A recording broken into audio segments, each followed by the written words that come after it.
આપને બતાવ્યા છે બનાસકાંઠામાં પણ ડીસામાં ફટાકડાની ફેક્ટરીમાં જીવલેણ આગ લાગી હતી। એ દ્રશ્યો પણ આપને બતાવીએ, જણાવીએ કે આખરે આગ કેટલી ભયાનક સાબિત થઈ શકે છે।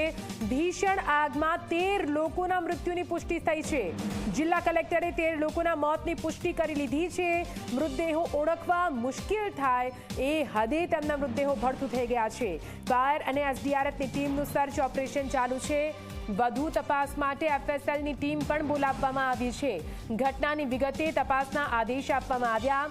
મૃતકોના પરિવારજનોમાં શોકનો માહોલ સ્વાભાવિક રીતે। નિર્દોષો ફરી એકવાર આગનો ભોગ બન્યા છે। પરિવારોના સભ્યો ચોંધાર આંસુએ રડી રહ્યા છે। કોઈએ પોતાનો ભાઈ ગુમાવ્યો છે, કોઈએ પોતાના પરિવારનો મોં ભી ગુમાવ્યો છે।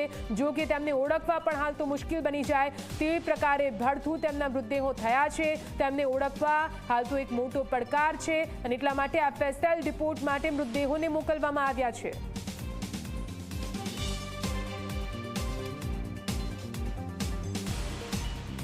અને આ સાથે તેના સમાચાર બસ આટલું। નમસ્કાર।